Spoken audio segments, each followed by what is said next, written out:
Bismillahirrahmanirrahim. Assalamualaikum warahmatullahi wabarakatuh. Alhamdulillahilladzi arsala rasulahu bil huda wa dinil haq liyudhhirahu 'ala dini kullihi wa kafa billahi syahida. Asyhadu an la ilaha illallah wahdahu la syarikalah wa asyhadu anna Muhammadan abduhu wa rasuluhu la nabiyya ba'dah. Allahumma shalli wa sallim wa barik ala sayidina Muhammad wa ala ali sayidina Muhammad. Alhamdulillah rabbil alamin, puja dan puji syukur marilah sama-sama kita haturkan kehadirat Allah Subhanahu wa taala. Salawat teriring salam semoga selalu tercurah kepada junjungan kita Nabi besar Muhammad sallallahu alaihi wasallam, pada para keluarga dan para sahabat. Semoga kita selaku umatnya mendapatkan syafaat beliau di yaumil akhir nanti. Amin ya rabbal alamin. Sebelum kita lanjutkan acara kita pada pagi hari ini, mari sama-sama kita menyimak lantunan ayat suci Al-Quran, tilawah, dan sari tilawah yang insya Allah akan dibawakan oleh Akhina Haikal Karomi. Pada Akhina Haikal, kami persilakan. Assalamualaikum warahmatullahi wabarakatuh. Waalaikumsalam. A'udzu billahi minasyaitonir rajim. Bismillahirrahmanirrahim.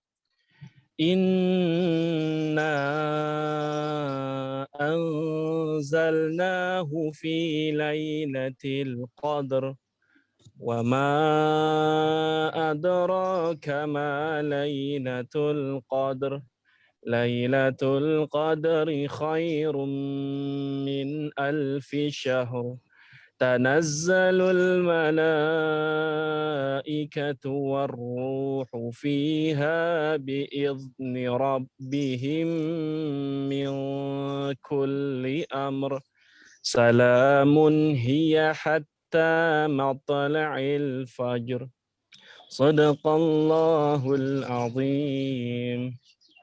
Dengan menyebut nama Allah yang Maha Pengasih lagi Maha Penyayang, sesungguhnya kami telah menurunkannya Al-Quran pada malam Lailatul Qadar.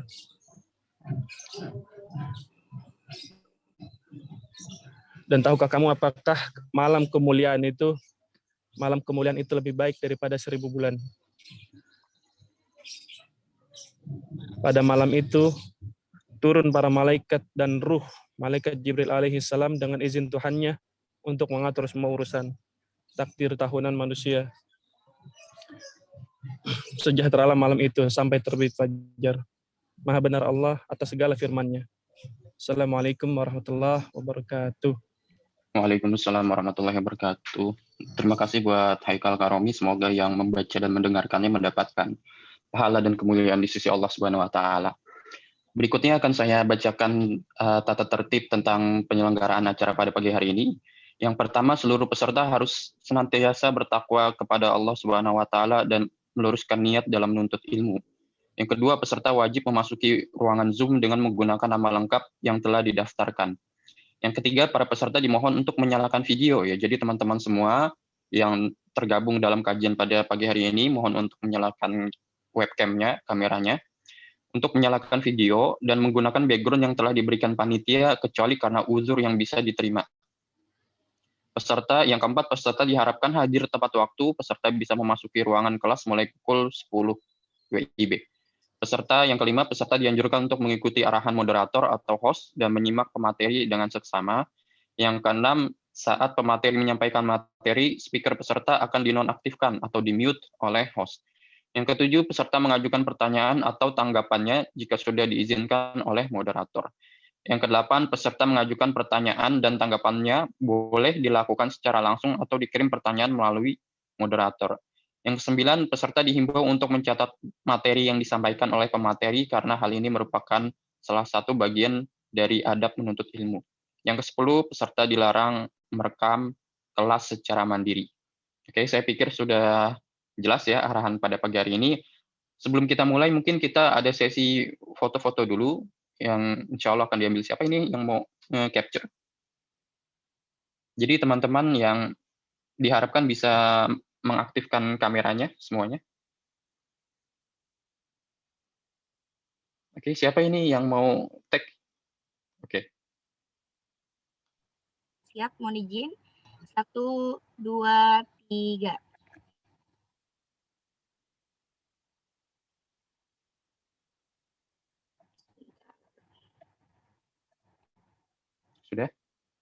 slide yang kedua, Kang, punten. Satu lagi. Ya, 1, 2, 3. Sudah. Sudah ya? Oke.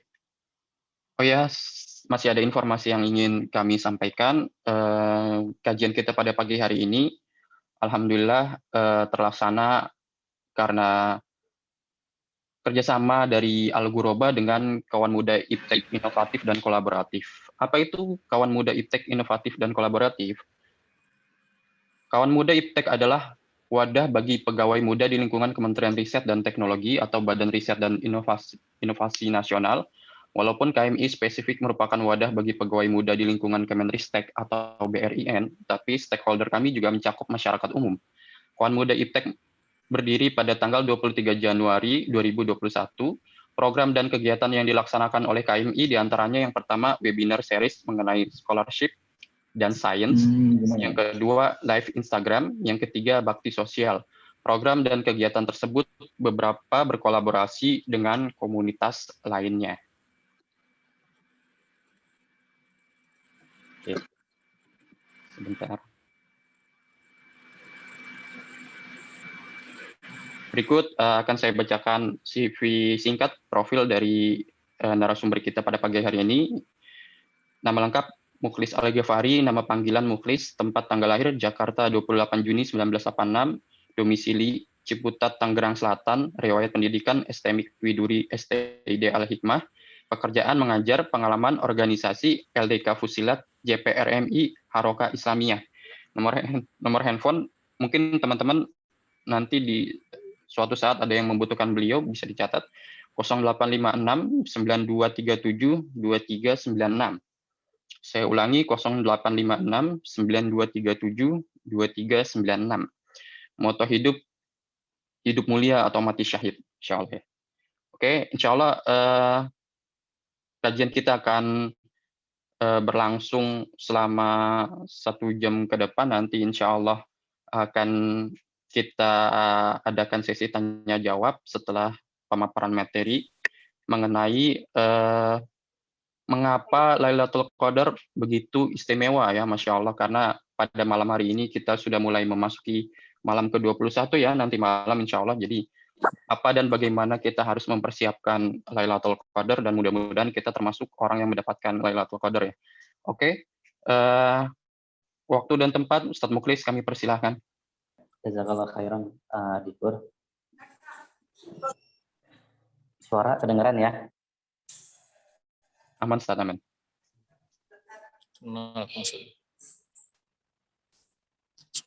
Bismillahirrahmanirrahim. Assalamualaikum warahmatullahi wabarakatuh. Alhamdulillahilladzi binikmatihi tatimmus shalihah. Asyhadu an la ilaha illallah wahdahu la syarikalah wa asyhadu anna Muhammadan abduhu wa rasuluh. Subhanaka la ilma lana illa ma 'allamtana innaka antal alimul hakim. Subhanaka la ilma lana illa ma 'allamtana innaka antal alimul hakim. Subhanaka la ilma lana illa ma 'allamtana innaka antal alimul hakim. Allahumma la sahla illa ma ja'altahu sahla wa anta taj'alul hazna idza syi'ta sahla. Alhamdulillahirabbil alamin. Yang pertama dan yang paling utama, mari sama-sama kita panjatkan puji serta syukur kita kepada Allah Subhanahu wa taala atas setiap karunia dan nikmatnya yang Allah limpahkan kepada kita semua, sehingga pada pagi hari ini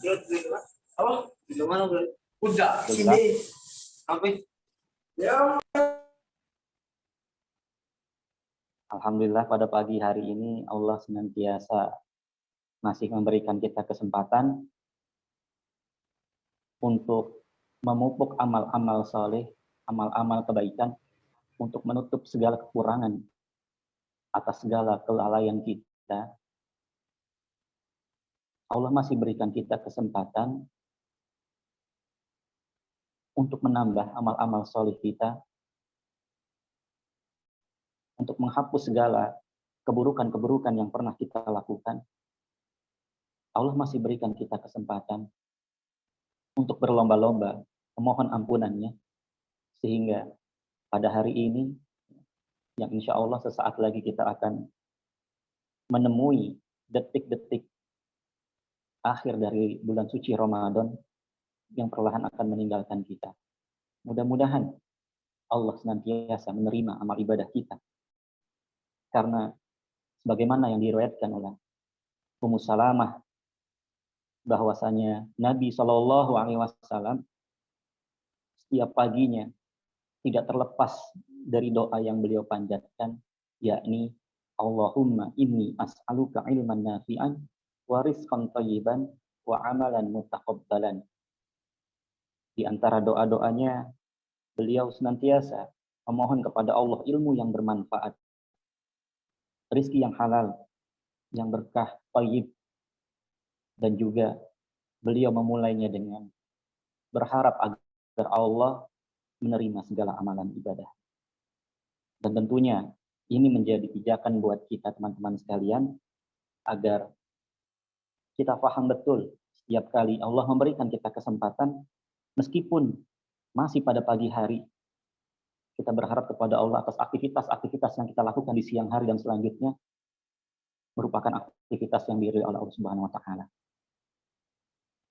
Salawat teriring salam semoga tercurahkan kepada kedua hasanah kita, manusia mulia, Nabi kita Nabi Muhammad Shallallahu Alaihi Wasallam, dan semoga terlimpah pula kepada keluarganya, para sahabat dan para pengikutnya yang istiqomah di jalannya.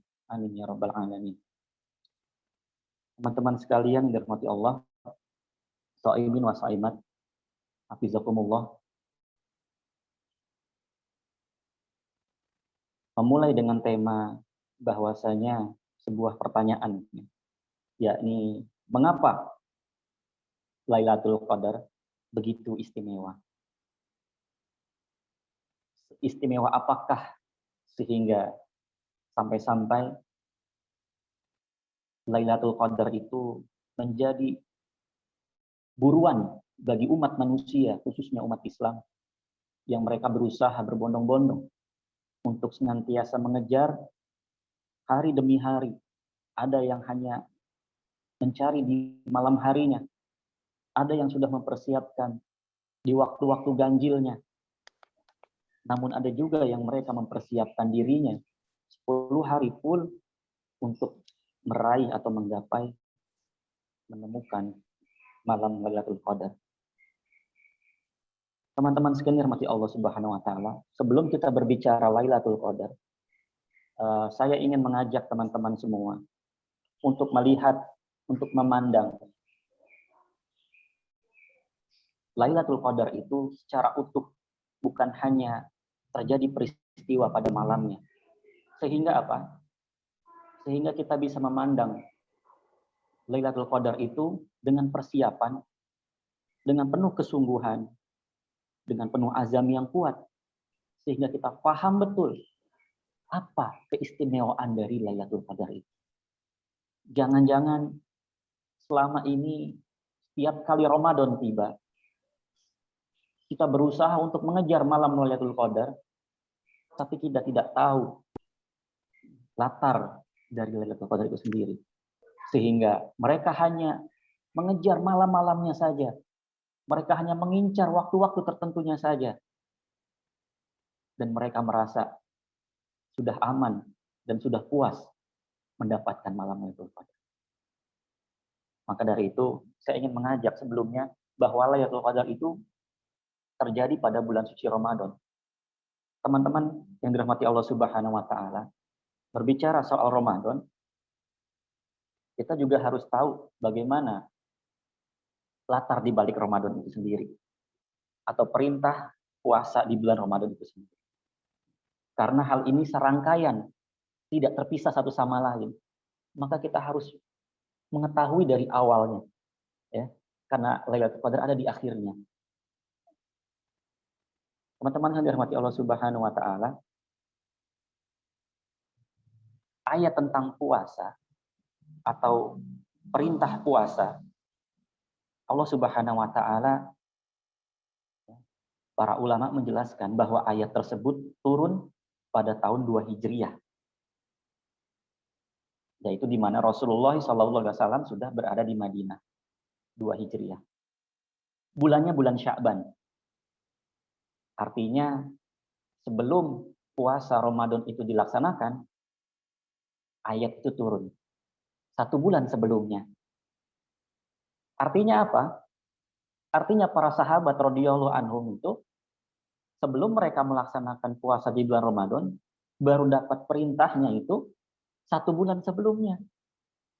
Berbeda dengan kita, mungkin kita sudah tahu tiap tahun-tahun sebelumnya, ya, sudah diajarkan bagaimana puasa. Bahkan sejak kecil kita sudah mengetahui keutamaan puasa Ramadan.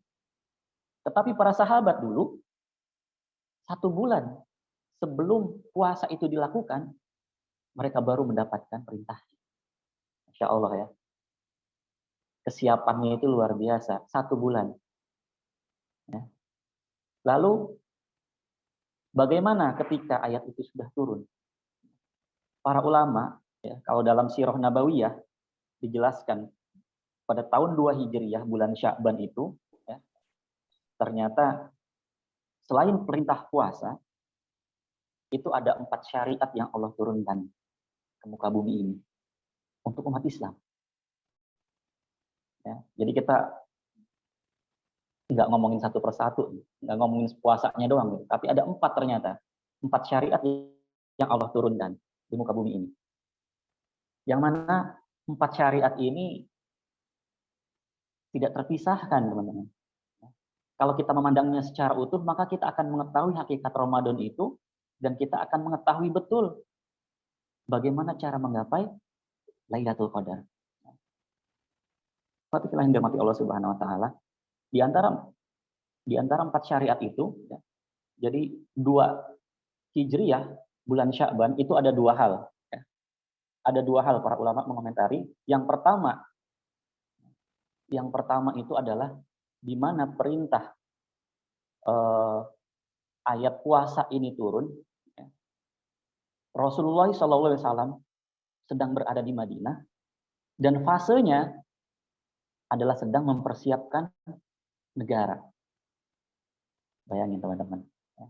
Jadi perintah puasa ini ternyata ketika Rasulullah SAW itu berada di Madinah, dan pada tahun itu Rasulullah sedang mempersiapkan pondasi-pondasi sistem kenegaraan. Ya teman-teman bagaimana tahu ya, namanya sistem itu dibuat. Sistem ini disiapkan oleh Rasulullah untuk sistem pemerintahan kenegaraan di Madinah. Lalu, bagaimana mempersiapkan sebelumnya? Nah, kita tahu bagaimana Rasulullah SAW sudah 13 tahun berada di Mekah. Ya, yang mana Rasulullah sudah mempersiapkan SDM-nya. Rasulullah sudah mempersiapkan orang-orangnya. Jadi sebelum sistem pemerintahan atau kenegaraan di Madinah ini dibentuk, ya, Rasulullah sudah mempersiapkan orang-orangnya. Dan inilah sunatullahnya teman-teman. Ya. Ketika kita ingin membuat organisasi atau membuat sistem, maka yang harus kita siapkan orangnya dulu. Bukan aturan-aturannya dulu. Bukan sistemnya dulu. Karena kebanyakan sekarang lembaga-lembaga dibangun, ya, sistemnya dibuat, tapi orangnya nggak disiapkan. Akhirnya apa? Akhirnya organisasinya udah bagus, lembaganya sudah besar, tetapi yang menjalankannya nggak ada. Maka hal ini akan terkendala di kemudian hari. Karena orang-orangnya nggak disiapin. Beda dengan Rasulullah, 13 tahun beliau mempersiapkan orang-orangnya, ya, maka setelah beliau hijrah ke Madinah, ya, hanya tahun kedua, sistemnya itu sudah disiapkan. Makanya wajar ketika ayat Ramadan ini turun, sebulan sebelum puasa itu dilaksanakan, ya mereka udah siap. Mereka udah punya kesiapan. Enggak mikir, gimana cara puasanya, gimana cara ini, enggak. Gitu. Orangnya udah disiapin. Nah ini yang pertama. Ya. Apa latar dari atau konteks dari ayat puasa ini turun. Nah kemudian yang kedua teman-teman, tadi ya di awal saya sampaikan, bahwa Allah menurunkan 4 syariat bersamaan pada Ramadan ini. pada ayat ini. Yang pertama adalah tahwilul kiblah, pemindahan kiblat. Kita tahu bagaimana Rasulullah SAW itu ketika berada di Mekah, ketika perintah sholat udah ada, tapi berbeda ya, sampai nanti akhirnya tahun 10 Hijriah ketika beliau dimi'rajkan oleh Allah Subhanahu wa taala. Tahwil kiblah. Kiblah yang pertama yaitu di Baitul Maqdis, teman-teman. Umat Islam saat itu sebelum ada perintah ini, sebelum syariat ini turun, tahwil kiblah ini turun, kaum muslimin itu sholatnya menghadap Baitul Maqdis, menghadap Palestina, Al-Aqsa. Yang mana ini sudah dilakukan sebelum-sebelumnya. Tetapi teman-teman yang dirahmati Allah, ketika ini sudah dilakukan sekian tahun oleh Rasulullah, maka orang-orang Yahudi di Madinah itu mengatakan sesuatu yang nggak mengenakan. Dan itu membuat hati Rasulullah itu nggak senang. Apa yang dikatakannya? Dikatakan oleh orang-orang Yahudi di sana itu, tenang, walaupun kita berbeda dengan Muhammad, tetapi kiblat kita masih sama. Kita menghadap ke Baitul Maqdis, ternyata Muhammad juga menghadap Baitul Maqdis. Dan ini membuat orang-orang Yahudi ini kepedean. Merasa bahwa mereka masih sama dengan Muhammad dan kaum muslimin. Dan ucapan seperti ini, teman-teman, ternyata itu nggak mengenakan hati Rasulullah. Bayangin, Rasulullah nggak senang disama-samain sama orang Yahudi. Walaupun bukan dari tasyabuh, pakaiannya, ya, sikapnya, gitu. Tapi Rasulullah nggak senang, gitu. Oleh karena itu Allah Subhanahu Wa Taala menurunkan ayat ya, di dalam surat, kalau tidak salah itu surat Al-Baqarah ya, di juz 2 bagian-bagian pertama. Bahwasanya Allah Subhanahu Wa Taala berfirman, qad naro taqalluba wajhika fis sama. Sesungguhnya kami melihat engkau Muhammad ya, sering menghadap ke langit. Jadi begini loh. Ketika omongan-omongan itu tuh, ya, tadi ucapan-ucapan orang Yahudi seperti tadi, itu Rasulullah tuh sering menghadap ke langit. Ada kegelisahan dalam hatinya. Apa yang beliau gelisahkannya tadi? Rasulullah nggak senang disamain sama orang Yahudi. Ya, maka Allah Subhanahu Wa Taala berfirman, ya, wala nuwalliyannaka qiblata tardoha. Maka, hai Muhammad, palingkanlah wajahmu ya, kemana? Wajhaka syatrul masjidil haram.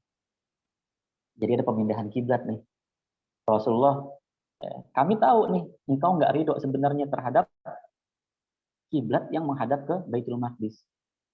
Maka dari itu, palingkanlah wajahmu ya, ke kiblat yang engkau senangi, yang engkau ridhoi, yaitu kemana? Syatrul masjidil haram. Hadapkanlah ke Masjidil Haram. Ini peristiwa pertama, teman-teman. Seiring syariat yang diturunkan oleh Allah Subhanahu Wa Taala pada bulan puasa itu. Maka teman-teman yang dirahmati Allah Subhanahu Wa Taala, ketika Rasulullah memindahkan kiblatnya ya, ke Masjidil Haram, ternyata orang-orang Yahudi ini ngomong lagi. Ya emang dari dulu ya, mereka nggak senang gitu. Apa yang dikatakan mereka?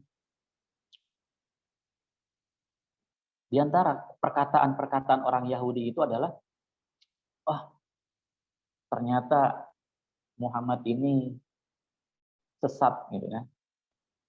Kenapa sekarang kiblatnya dipindahkan ke Mekah, Masjidil Haram, ke selatan ya, yang saat itu berada di Madinah? Berarti selama ini Muhammad salah dong.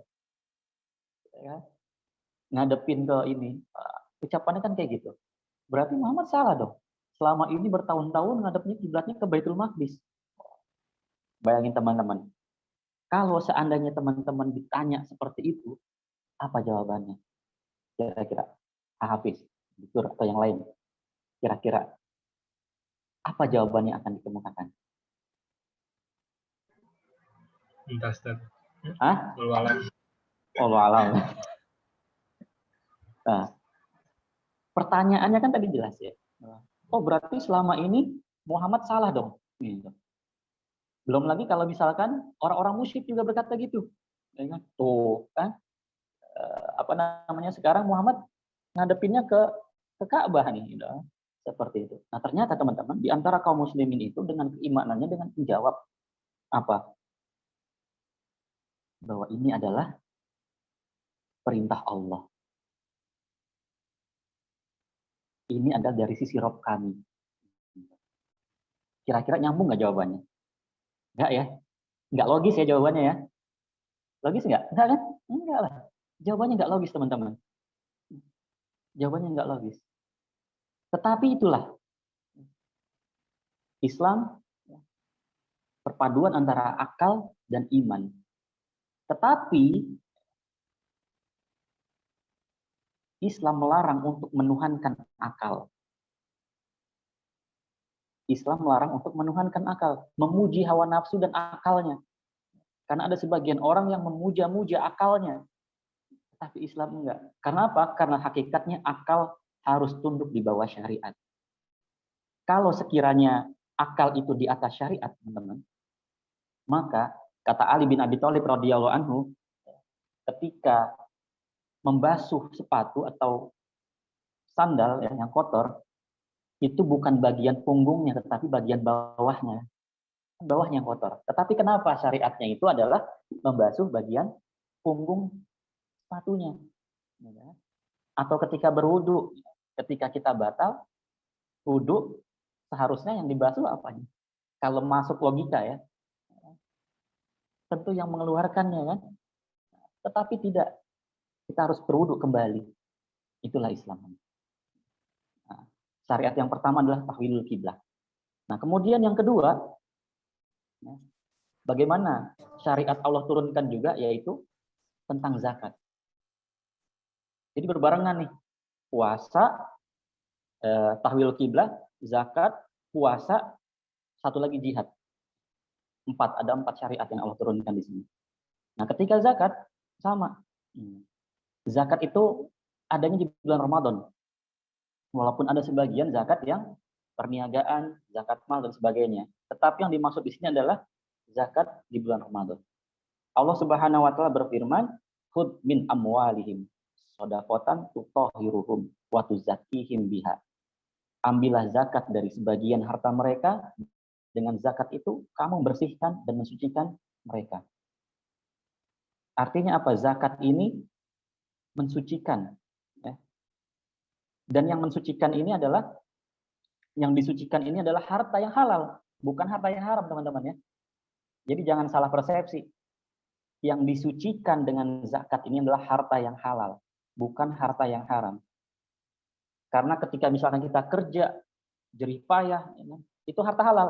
Tetapi ada hak orang lain di sana. Dan itu yang kita bersihkan, kita berikan ke orang lain. Tetapi harta haram gimana? Kalau harta haram, hakikatnya adalah milik orang lain. Maka solusinya adalah mengembalikan harta itu kepada pemiliknya. Itu kalau harta haram. Makanya zakat itu tidak diperuntukkan kepada orang tua. Kenapa? Zakat itu membersihkan kotoran. Masa harta yang kotor itu yang kita berikan ke orang tua? Maka kalau kita mau berikan harta kepada orang tua adalah harta-harta terbaik kita. Harta-harta halal terbaik yang kita usahakan. Sehingga hal itu menjadi sebuah perpaduan syariat Allah Subhanahu wa taala. Tadi tahwil kiblat sudah. Yang kedua, zakat. Yang ketiga, siam. Tapi siam dikit dulu nih nanti ya. Langsung aja masuk ke jihad. Selain Allah menurunkan syariat tadi, Allah ternyata juga menurunkan syariat jihad. Jihad. Kenapa? Karena di Ramadan ini terjadi perang Badar. Terjadi perang Badar. Dan tadi seperti yang saya katakan di awal, ini baru pertama kali puasa. Ya kan?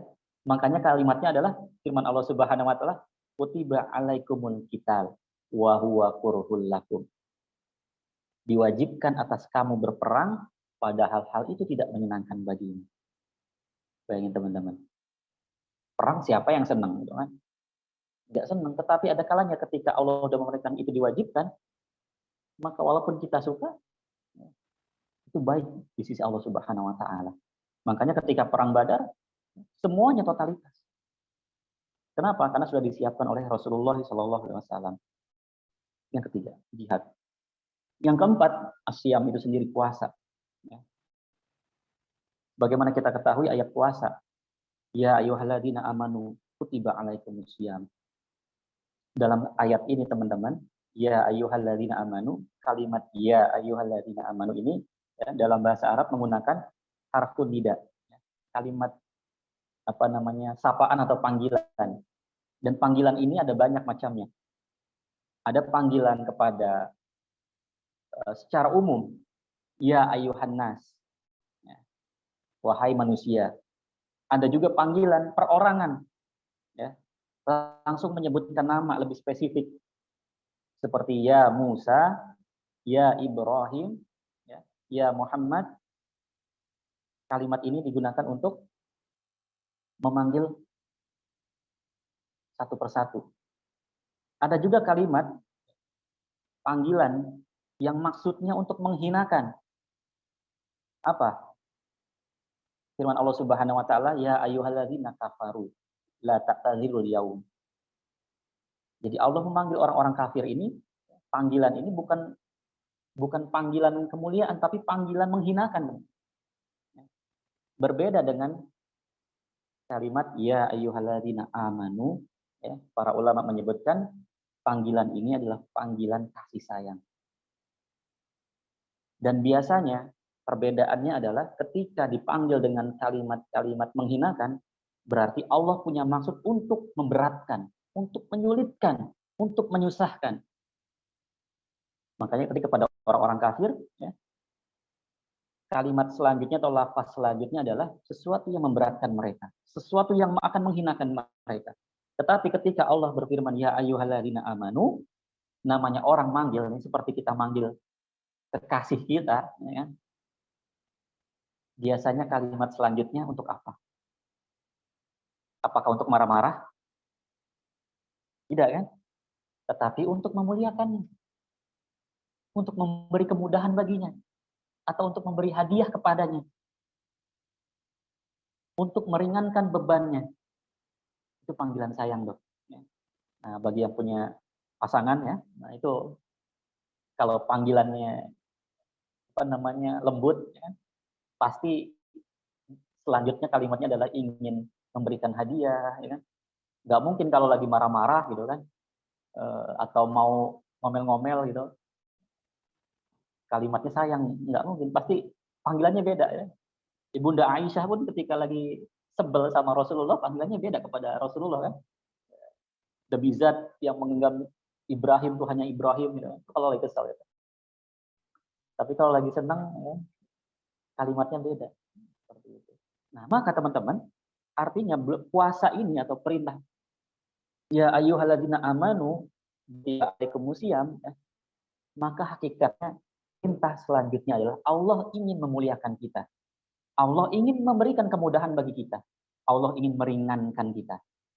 Nah, kalau udah kayak gini teman-teman, berarti puasa itu berat apa ringan? Berat apa ringan? Ringan insya Allah, Ustaz. Ringan ya, insya Allah ya. Insya Allah ringan. Tetapi kok masih ada aja yang berat, gitu ya. Padahal buktinya apa? Di ayat 185-nya kan yuridukumullah, di ayat selanjutnya itu ingin memudahkan, bukan menyusahkan ya. Artinya apa ya? Puasa ini ringan bagi orang-orang beriman. Bagi orang-orang yang dipanggil dengan kasih sayang oleh Allah Subhanahu wa taala, puasa ini adalah bukan beban. Berbeda dengan ketika tidak didasari dengan iman, maka puasa ini menjadi beban. Nah, ini puasa. Berarti 4 hal itu ya. Sudah kita pandang seutuhnya ini, ya, bahwa ayat atau perintah puasa di bulan suci Ramadan ini ternyata Allah menurunkan 4 syariat yang bersamaan. Di antaranya pemindahan kiblat yang ruhnya adalah sholat. Karena setiap syariat itu punya ruh, teman-teman. Syariat itu punya ruh, nggak kosong kering gitu kan. Nggak ada ruhnya, enggak. Syariat itu punya ruh. Pemindahan kiblat ini syariat ruhnya adalah sholat. Sedangkan zakat ruhnya apa? Mensucikan diri. Berbagi dengan orang lain. Kemudian jihad, ruhnya apa? Ada ruhnya. Jihad itu adalah bagaimana mengalahkan hawa nafsu kita. Sedangkan puasa, ruhnya adalah kenikmatan, bukan beban. Nah, maka 4 hal ini harus kita catat baik-baik teman-teman ya, sebelum kita melanjutkan bagaimana kita menggapai sesuatu yang istimewa. Ketika kita sudah paham ini, oh ternyata Ramadan itu istimewa. Lailatul Qadar itu istimewa. Kenapa? Karena turunnya itu bersamaan dengan 4 syariat lainnya. Kalau cuman kejarnya, oh Lailatul Qadar, oh apa namanya, pahalanya dilipat gandakan, bahkan lebih baik daripada 1000 bulan. Kalau cuman itu saja yang kita pahami, ya, maka orientasi kita hanyalah bagaimana kita mempersiapkan malam-malam harinya saja. Bagaimana kita mempersiapkan malam-malam ganjilnya saja. Bagaimana kita melihat setiap subuh ya, langit yang kita tampak, oh ini adem, oh ternyata Lailatul Qadar ya, gitu. Hanya sebatas itu saja, gitu. Tetapi dulu para sahabat radhiyallahu anhum ajmain teman-teman, itu mereka tidak seperti itu. Berbeda kelasnya dengan kita.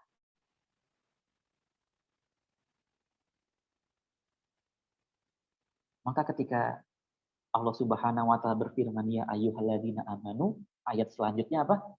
Kutiba alaikumusiyam. Apa arti kutiba? Teman-teman?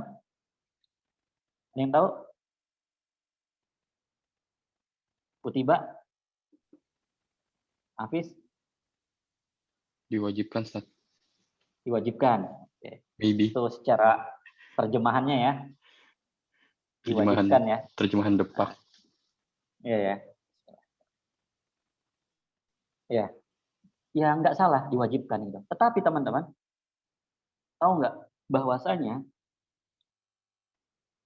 untuk mewajibkan sesuatu ya, di dalam Al-Quran itu Allah punya banyak cara. Di antaranya sholat. Sholat itu wajib kan? Ya. Tetapi apakah kalimatnya kutiba alaikumus sholah? Itu enggak? Enggak kan? Enggak. Tapi apa? Aqimis sholah wa atuz zakah. Itu sudah mengindikasikan perintah. Dan setiap perintah itu para ulama menyebutkan setiap kalimat yang diperintahkan oleh Allah Subhanahu wa taala itu sifatnya wajib.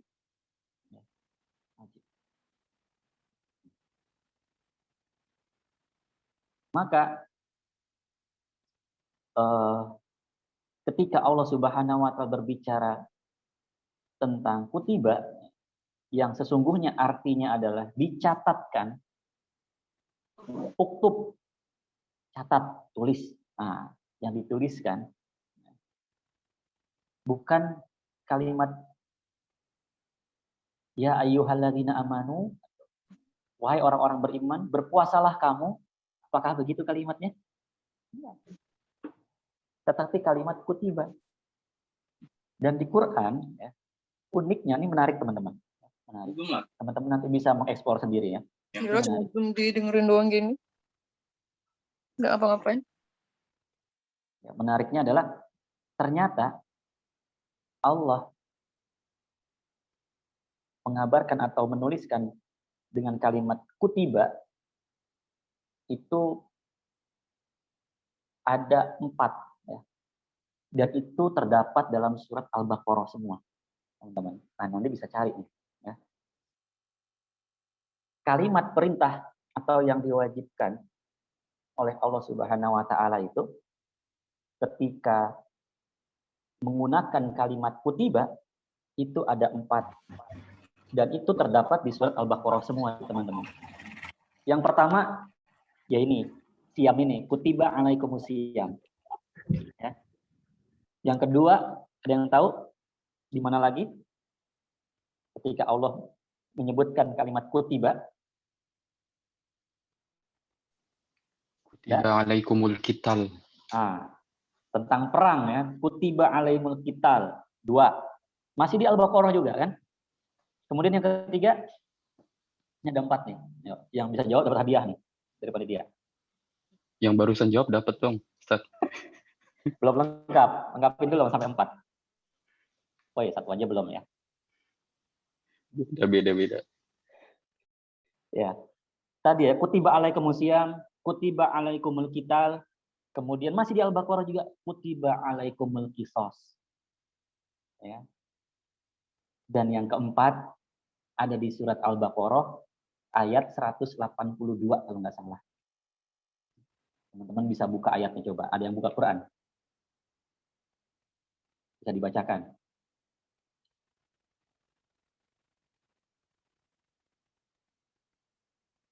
Eh 182 apa? 183.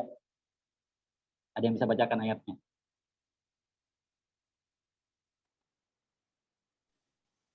Haikal. Al-Baqarah ayat 183. 183.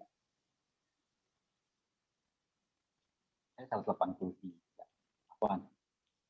Bukan tentang 83 mah puasa ya. Tentang wasiat. Kutiba alaikum idza hadara ahadakumul maut.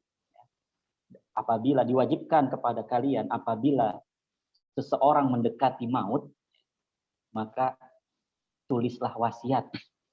Nah, tulislah wasiat.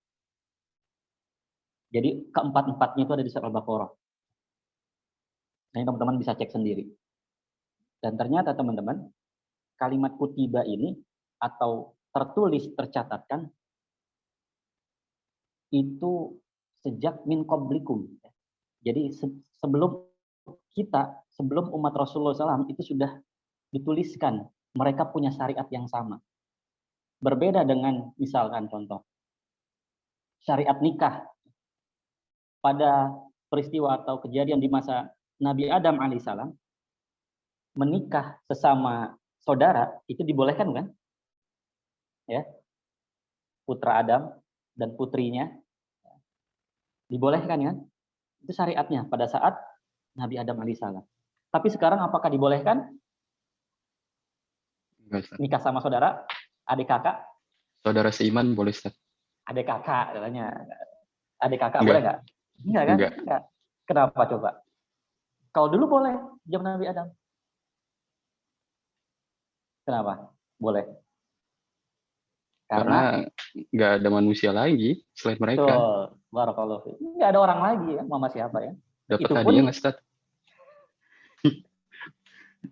Insya Allah. Itu pun disilang kan? Nggak boleh yang berbarengan lahirnya gitu. Ya. Tapi sekarang nggak boleh. Karena manusia udah banyak. Artinya apa? Syariat dari zaman Nabi Adam, Nabi Musa, dan seterusnya, itu punya syariat masing-masing. Dan itu berbeda-beda. Nggak sama. Tetapi syariat puasa, ya, dari zaman Nabi Adam sampai sekarang, itu sama. Mereka semua disyariatkan untuk berpuasa kepada Allah Subhanahu wa Ta'ala. Walaupun mungkin agak sedikit berbeda, gitu ya. Tetapi syariat puasa itu tetap ada sampai ila yaumil kiamah nanti. Kalau yang lain sholat itu berbeda-beda, ya. Tadi seperti nikah itu juga beda. Tetapi puasa itu sama semua, teman-teman yang dirahmati Allah Subhanahu wa Ta'ala. Nah, kemudian setelah kita memahami bagaimana Ramadan ini punya konteks, kemudian punya peristiwa-peristiwa penting, baru kita melihat dari sisi bagaimana Lailatul Qadar itu kok istimewa atau spesial. Nah, teman-teman yang dirahmati Allah Subhanahu wa Ta'ala tentu sudah pernah dengar kisahnya atau pernah baca ya. bagaimana Rasulullah SAW itu ketika uzlah ke Gua Hira, itu bahkan dalam riwayat ada yang mengatakan selama 1 bulan full Rasulullah berada di Gua Hira, melihat, memandang dunia, memandang masyarakat, memandang umat. Kok begini amat ya masyarakat itu? Kok begini amat ya kaum? Kerusakan terjadi di mana-mana. Penyimpangan-penyimpangan yang luar biasa. Syariat yang dicampur adukan dengan kebatilan. Maka Rasulullah pun berdiam diri atau beriktikaf di Gua Hira. Sampai akhirnya datang peristiwa yang luar biasa saat itu. Bahkan kalau dalam surat An-Najm itu digambarkan ketika malaikat Jibril alaihissalam datang dengan wujud yang asli. Teman-teman tahu dalam riwayat itu malaikat Jibril itu bentuknya kayak gimana? Digambarkan oleh Rasulullah SAW dalam hadisnya yang sahih bahwasanya bentangan sayapnya itu dari ujung timur ke ujung barat. Ujung timur ke ujung barat.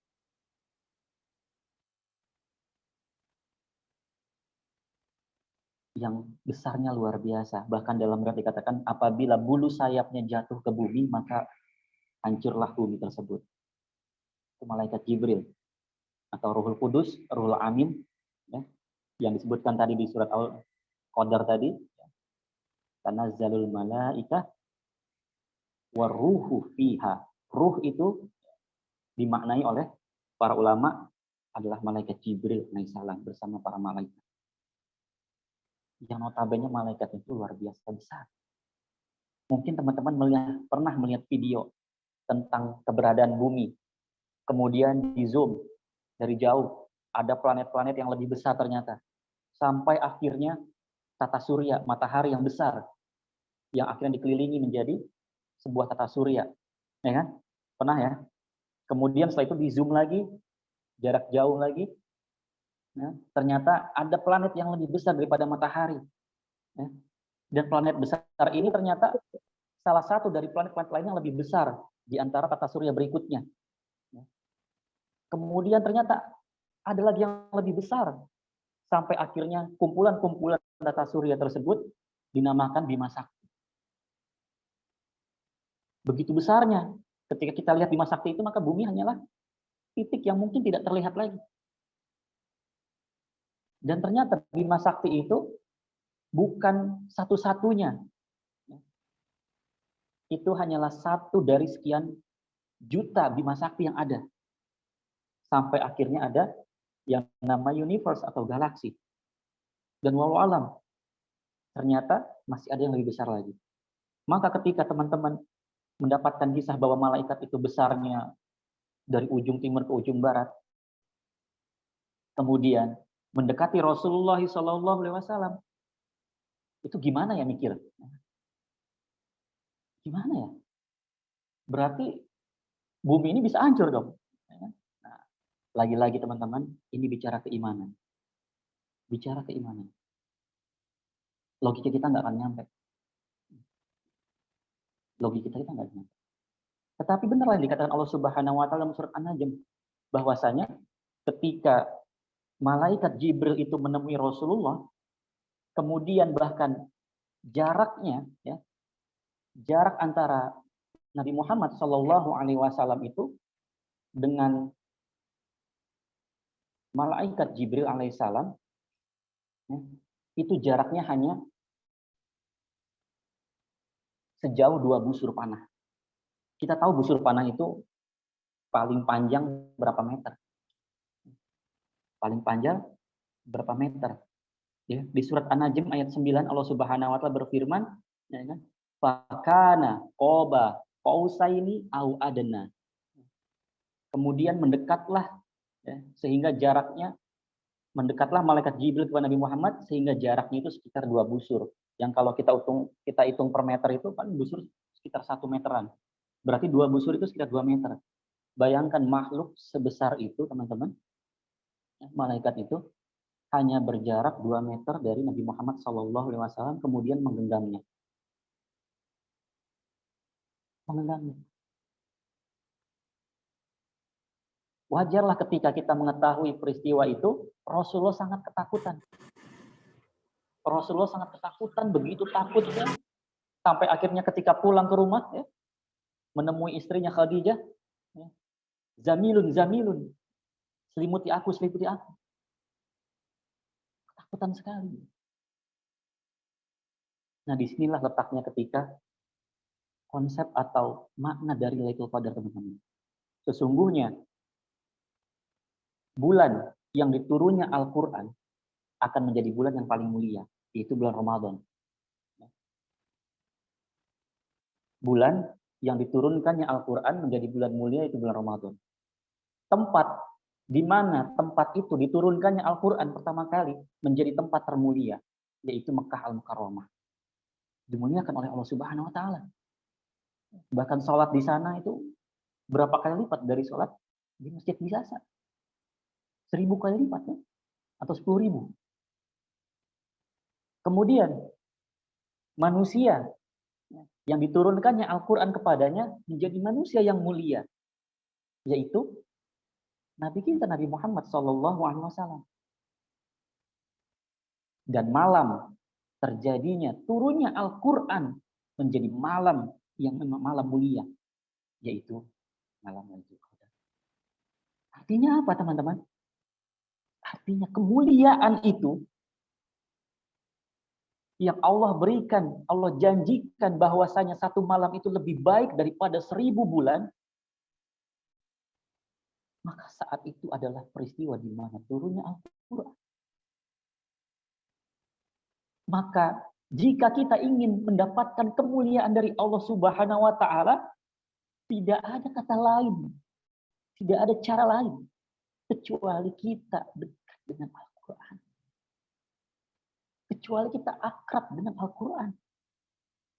Kecuali kita memahami apa yang dimaksudkan Al-Quran. Karena betapa banyak orang yang membaca Al-Quran tapi tidak memahami. Betapa banyak orang yang membaca lembaran-lembaran Al-Quran tetapi tidak mendapatkan zauq atau ruhnya. Ini menjadi pertanyaan besar. Artinya apa? Artinya keistimewaan Lailatul Qadar bukan cuma sekedar bagaimana kita memperbanyak tilawah. Bukankah kita mendapati malam-malam tertentu kita duduk di masjid. Tetapi bagaimana kita benar-benar mempersiapkan ruh kita. Setiap malamnya di 10 hari terakhir untuk bertakarub ilallah. Mendekat kepada Allah Subhanahu wa Ta'ala. Maka teman-teman yang dimuliakan Allah Subhanahu wa Ta'ala, bicara soal 10 hari terakhir yang mana terjadinya peristiwa Lailatul Qadar atau malam Lailatul Qadar, maka hendaklah kita mempersiapkan diri.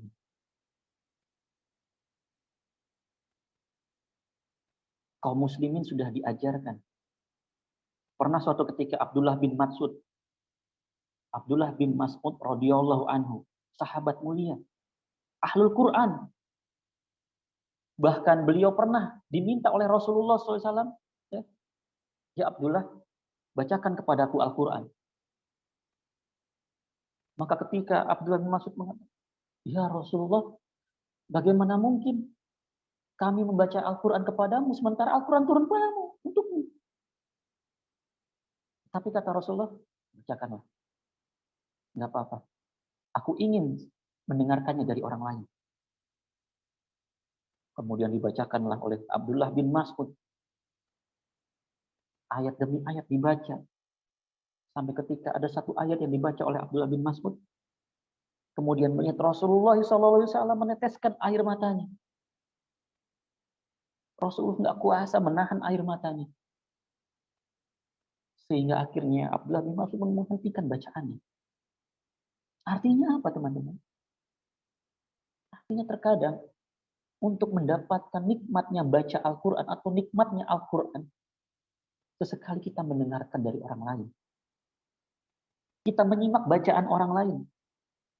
Oleh karena itu, para ulama, ya, kemudian para kiai-kiai atau dalam pendidikan yang konsen dengan Quran, itu seringkali mengadakan tasmi'ul Quran, memperdengarkan ayat Quran setiap pekannya, atau setiap pekan berapa kali, menyimak bacaan-bacaan Quran yang sudah dihafalnya.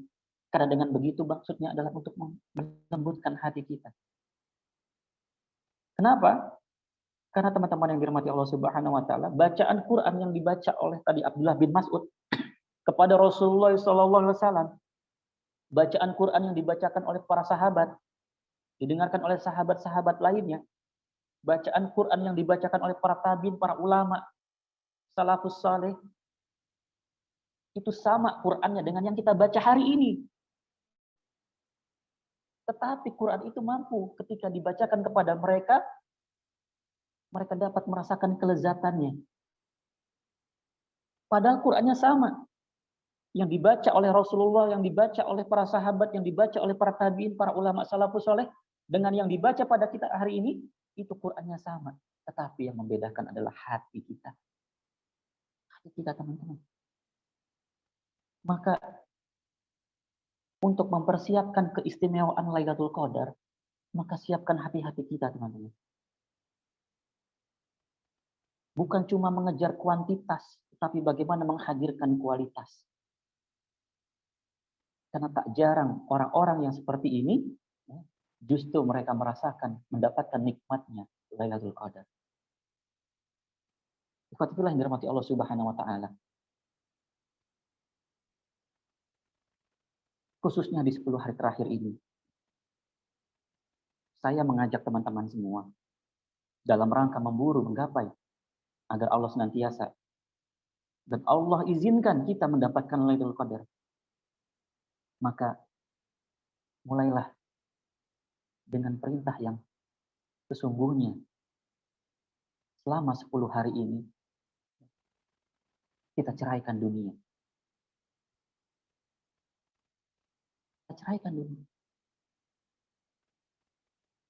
Dengan apa? Dengan iktikaf di masjid-masjid. Iktikaf yang sesungguhnya, bukan iktikaf yang kalong. Cuman malam-malamnya aja.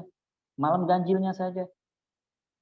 Tetapi full, kita diam diri selama 10 hari berada di masjid. Maka kita akan merasakan bedanya, teman-teman.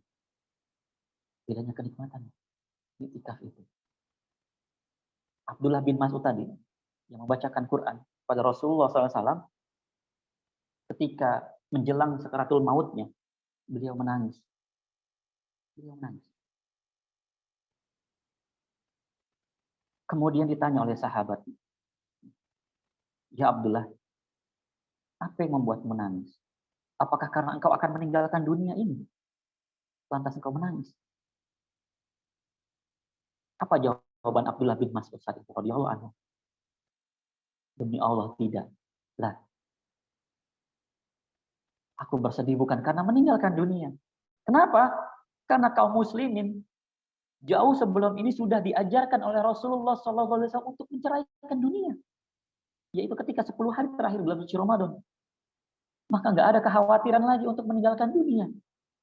Maka ketika kita benar-benar mempersiapkan, kalau kata Imam Ali bin Abi Thalib radhiyallahu anhu mengatakan, takwa itu salah satunya adalah al-istiqdadu fi yaumi rahil, mempersiapkan diri dengan pertemuan hari kebangkitan, hari kematian,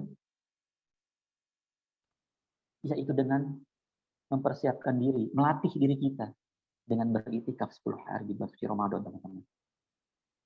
Gak ada cara lain. Keutamaannya jauh lebih besar. Kenapa? Karena Rasulullah pun melakukan itu. Para sahabat pun melakukan itu. Para ulama salafus saleh pun melakukan itu. Ketika kita itiba dengan mereka semua, ya, mengatasnamakan kita, diri kita, pengikut Rasulullah SAW,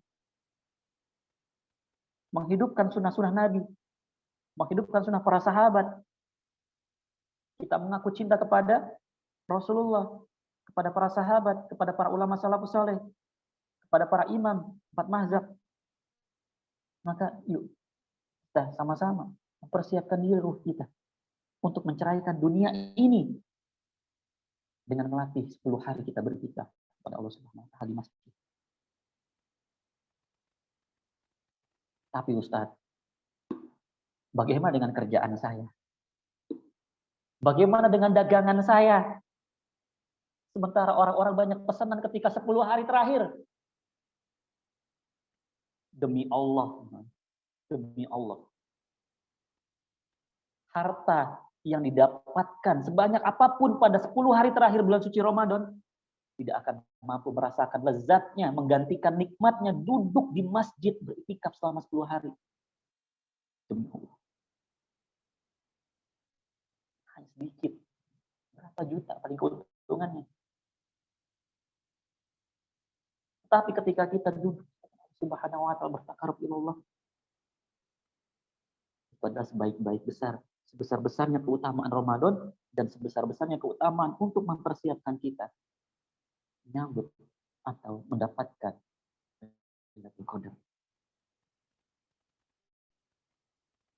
Tadi ya, Quran sudah kita siapkan ruh kita untuk Quran.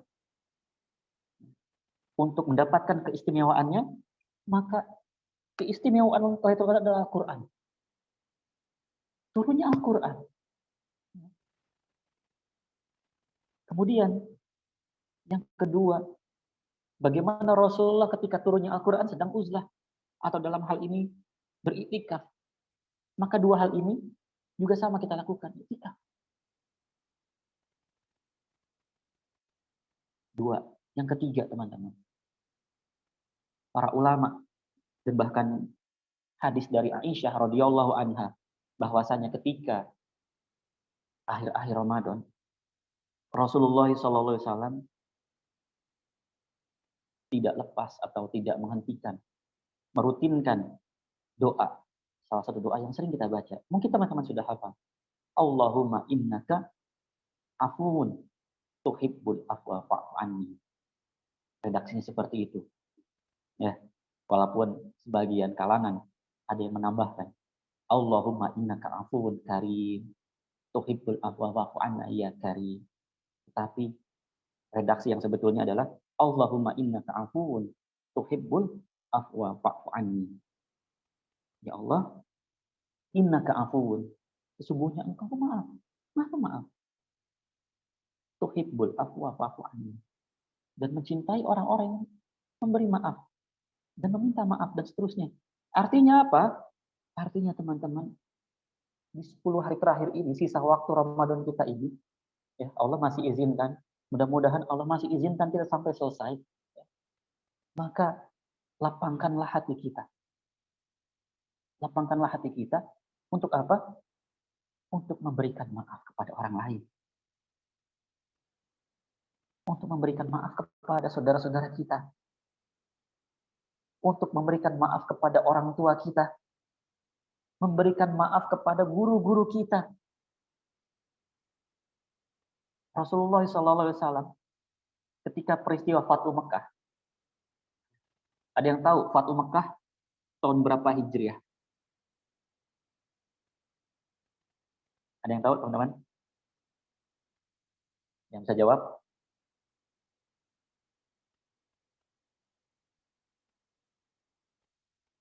Peristiwa Fathu Mekah ketika Rasulullah bersama 1.000 orang dari Madinah menuju Mekah, itu peristiwanya terjadi tahun berapa?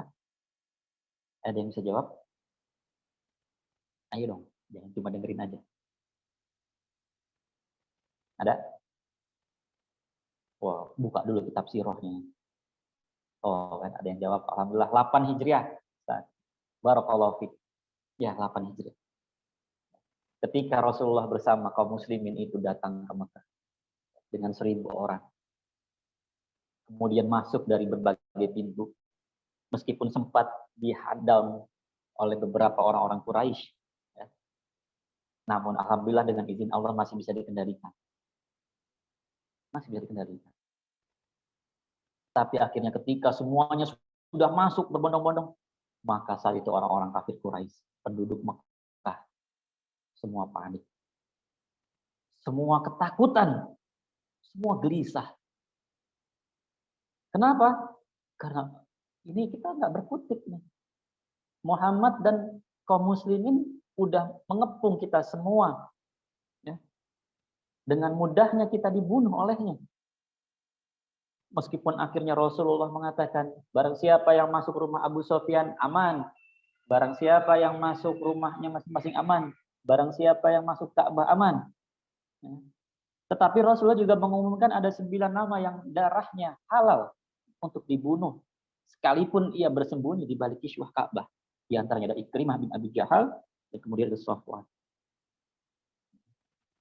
Tetapi teman-teman, ketika mereka semua dikumpulkan, orang-orang Quraisy dan penduduk Mekah tuh, kemudian Rasulullah di hadapan mereka satu persatu, melihat wajah-wajah mereka yang dulu pernah menzoliminya, yang dulu pernah mencaci makinya, mengatakan gila, penyihir, ya.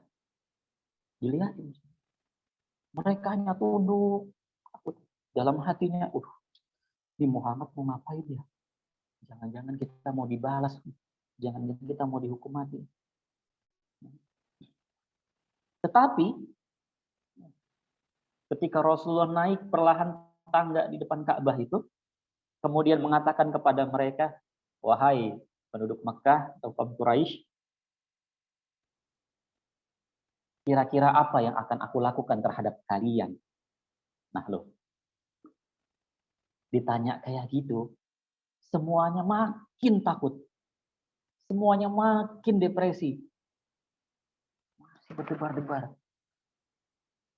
Kenapa? Ini bakal dibalas nih. Tetapi teman-teman, ketahuilah, peristiwa itu terjadi pada tahun 8 Hijriah, di bulan bersuci Ramadan, tanggal 10. Ya, dalam riwayat dikatakan, tanggal 10 Ramadan, pada tahun 8 Hijriah, terjadi peristiwa Fathu Mekah, dan orang-orang kafir Quraisy dikumpulkan. Rasulullah bertanya kepada mereka, apa yang akan saya lakukan terhadap kalian? Mereka semua diam tertunduk, tidak menjawab. Maka Rasulullah SAW melihat wajah mereka yang ketakutan. Kemudian Rasulullah mengutip salah satu ayat dari surah Yusuf. Surah Yusuf, teman-teman. Yang mana ada 111 ayat. Bahkan di awal Allah menggambarkan bahwa ahsanul qasas, kisah terbaik. Kemudian Rasulullah mengutip salah satu ayat. Di ayat ke-92-nya, beliau katakan, wahai penduduk Quraisy, penduduk Makkah, la tathriba alaikumul yaum, yaghfirullahu lakum, wa huwa arhamur rahimin.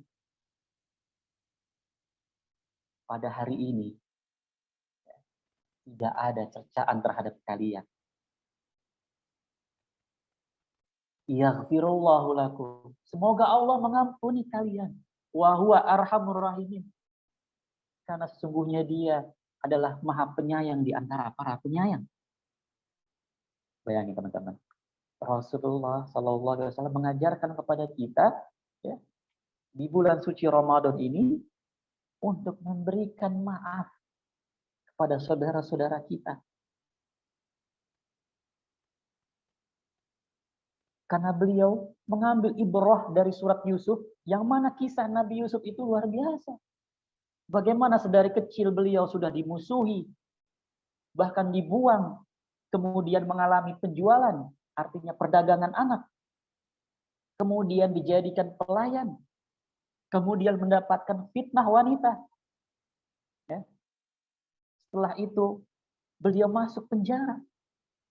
Setelah itu dilupakan oleh salah satu orang, diselamatkan dengan takwil mimpinya.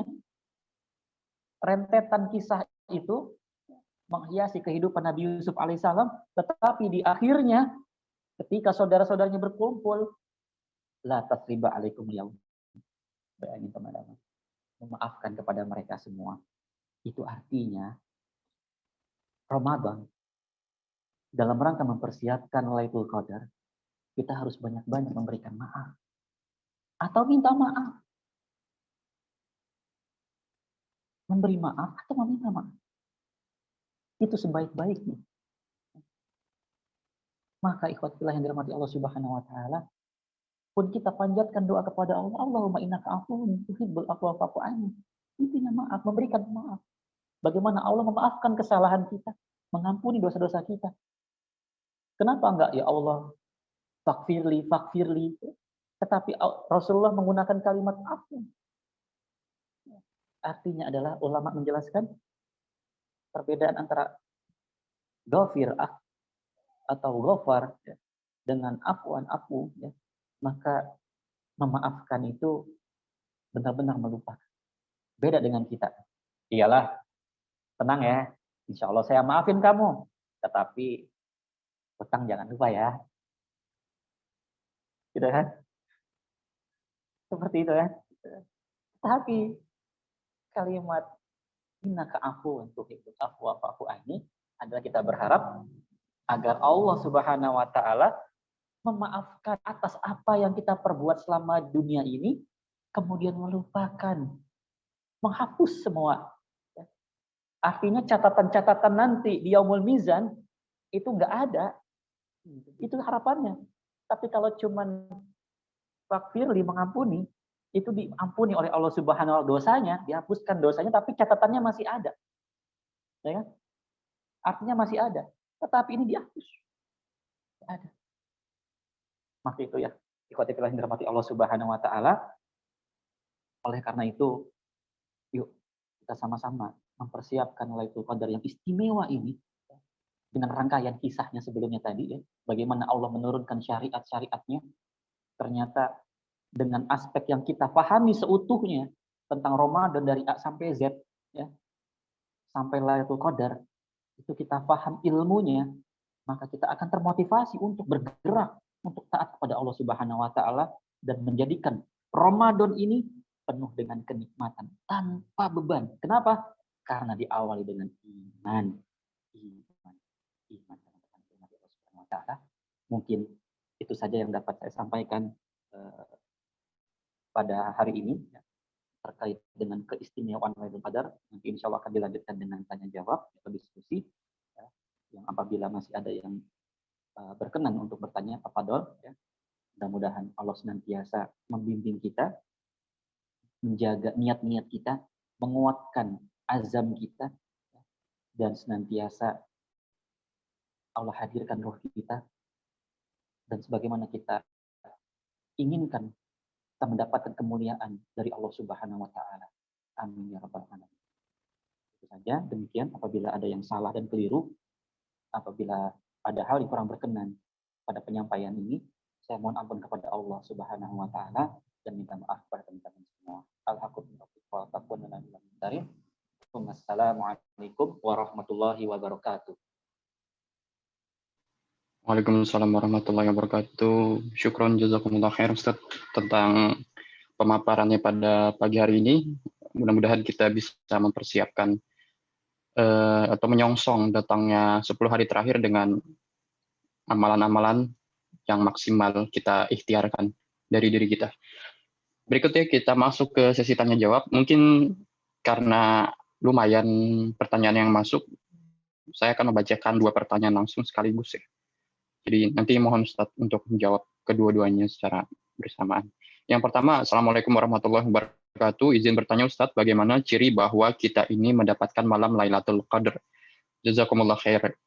Lalu yang kedua, Bismillah, amalan yang paling diutamakan di malam Lailatul Qadar itu apa? Lalu bagaimana jika iktikaf di kala pandemi? Syukron. Jazakumullah khair. Jadi yang pertama, ciri gimana kita bisa ciri gimana kita tahu kalau kita itu dapat Lailatul Qadar. Yang kedua, gimana iktikaf di tengah pandemi, Ustaz? Silakan.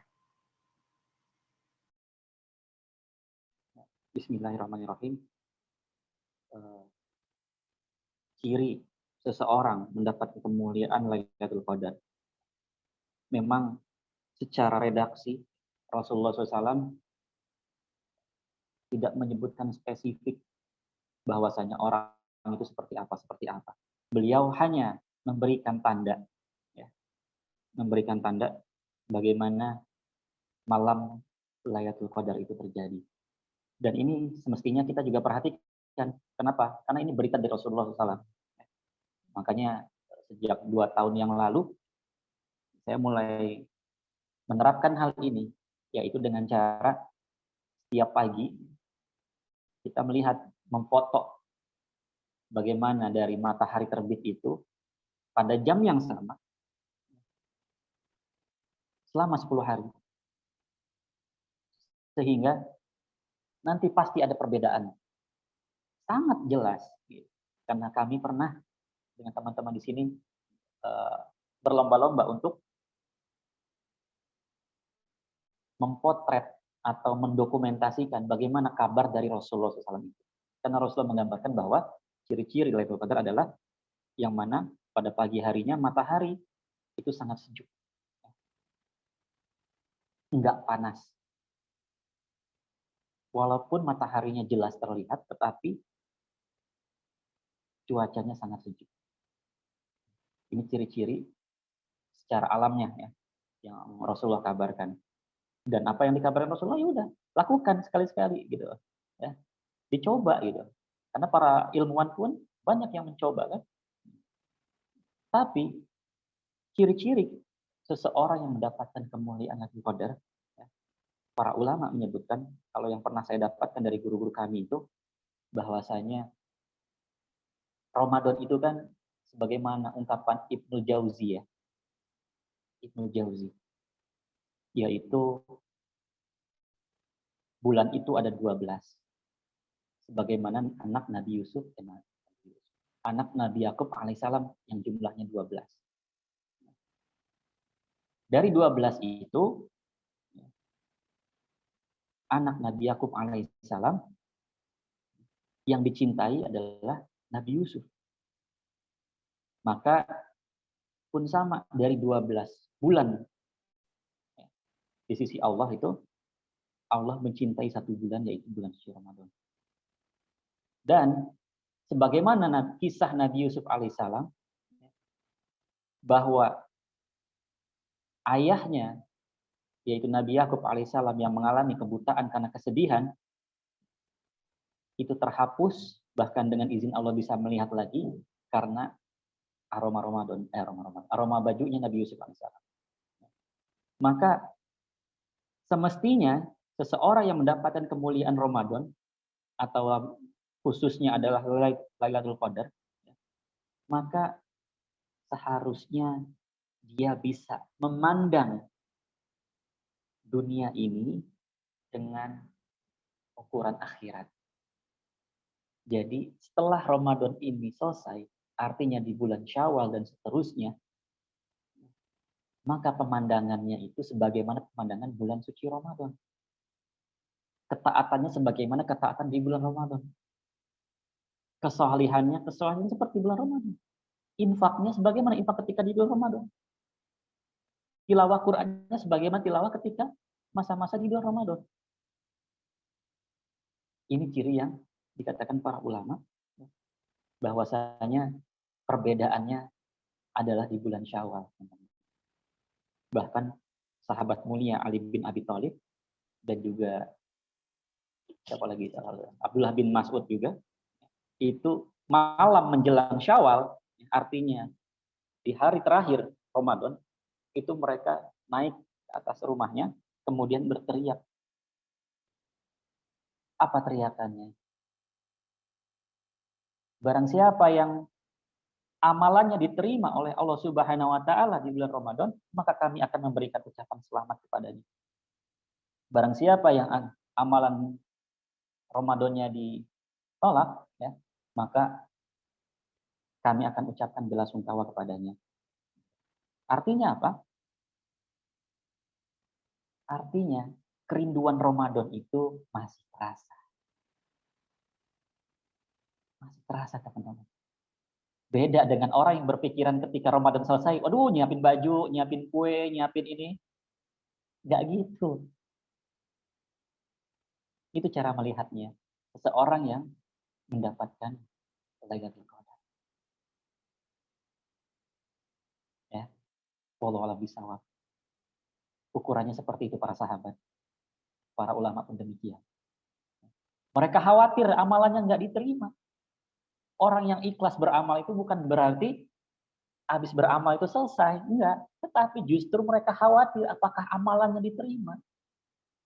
Pun juga demikian Lailatul Qadar. Ketika dia merasa dapat Lailatul Qadar, dia ngerasa nggak puas. Kenapa? Gimana ya tadi malamnya?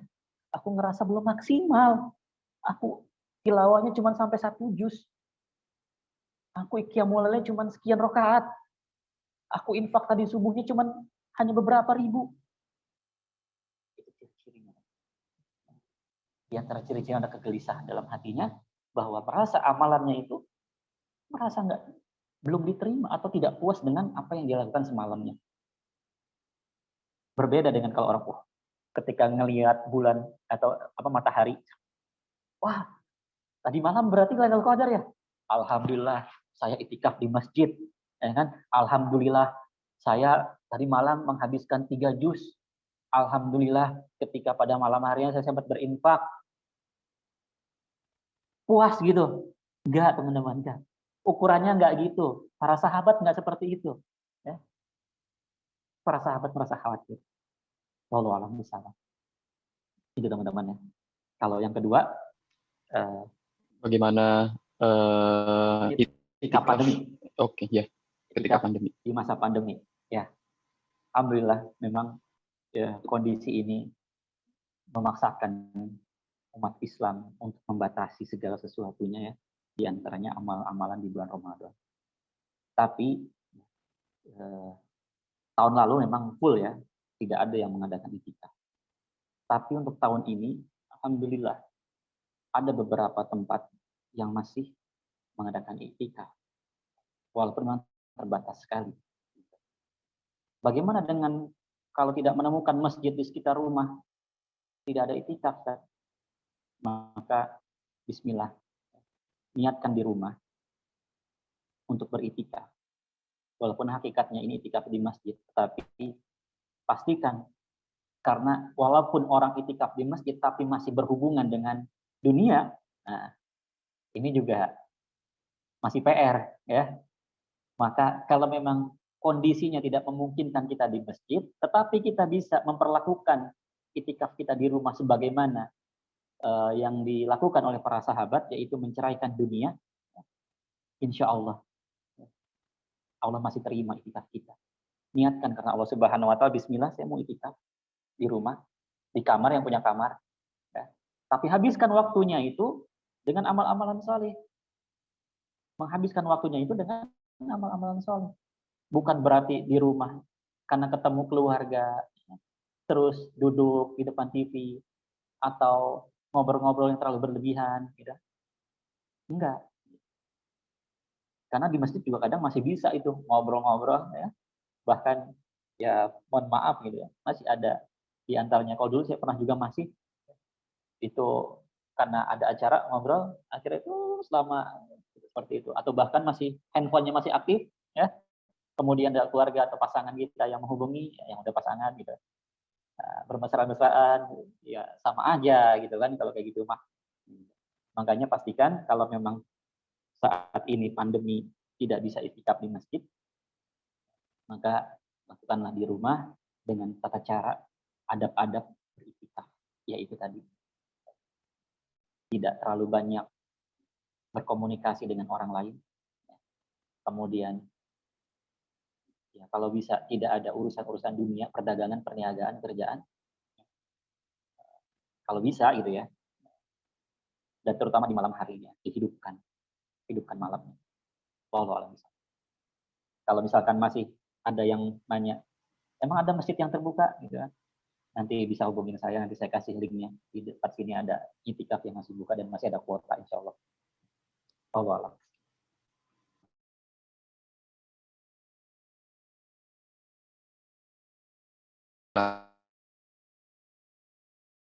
Infonya ya. Oke. Selanjutnya kita baca pertanyaan langsung dari direct message. Assalamualaikum warahmatullahi wabarakatuh. Ustaz izin bertanya bagaimana agar wanita yang berhalangan atau yang sedang haid ya mungkin masih bisa menjemput Lailatul Qadar. Jazakallah khairan Ustaz. Yang kedua, Bismillahirrahmanirrahim. Assalamualaikum Ustaz. Mohon izin bertanya. Tadi Ustaz menyampaikan untuk dapat menghadirkan hati kita mengejar kualitas dalam menggapai keistimewaan di malam Lailatul Qadar. Bagaimana caranya dan kita mengetahui hadir dalam malam Lailatul Qadar? Syukran. Semoga Ustadz dan seluruh umat muslim Allah beri kebaikan dan keberkahan. Amin. Jazakallah khair.